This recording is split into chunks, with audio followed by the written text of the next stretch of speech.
Environment ఇలాంటి చోట చాలా ప్రెషర్ ఉంటుందని కూడా చాలామంది మాట్లాడతారు. చాలా స్ట్రెస్ ఉంటుంది, ప్రెషర్ ఉంటుంది అనేది.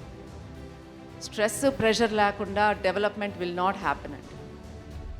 Hour role as academicians, administrators, as the organization is to ensure మధ్యలో సరిపడా బ్రేక్స్ ఇస్తా పిల్లల్లో ఆ కాన్ఫిడెన్స్ డెవలప్ చేస్తా, యాక్టివ్ మైండ్ డెవలప్ చేయటం అనేది మా రెస్పాన్సిబిలిటీ విచ్ వీ డూ. కానీ pressure should be a welcome thing for anyone who wants to succeed. Pressure లేకుండా నథింగ్ విల్ హ్యాపెన్. మన గోల్ అనేది కరెక్ట్గా ఉంటే ఆ ప్రెషర్ కూడా చాలా ఆనందంగానే ఉంటుంది. You feel achievement out of it. ఆ ప్రెషర్ని ఎంజాయ్ చేస్తాం, ఆ స్ట్రెస్ని ఎంజాయ్ చేస్తాం, ఒక ప్లాన్ ప్రకారం వెళ్తాం. సో ప్రెషర్ లేకుండా nothing will happen. It is not negative.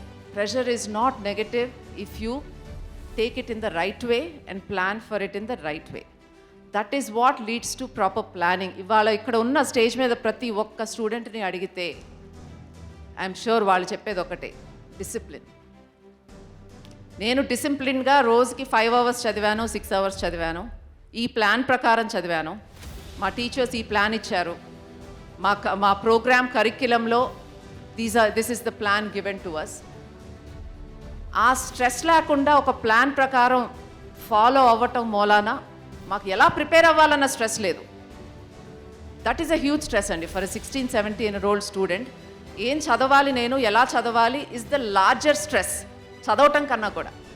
అక్కడ they need right guidance, faculty, administrators and organization. ఆ రీసెర్చ్, మేము బ్యాక్గ్రౌండ్లో చేసే రీసెర్చ్ అండ్ కరిక్యులం హెల్ప్స్ ఆ స్ట్రెస్ తగ్గించడానికి ప్లానింగ్లో.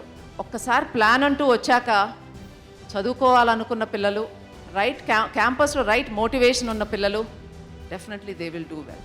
So today this is the example.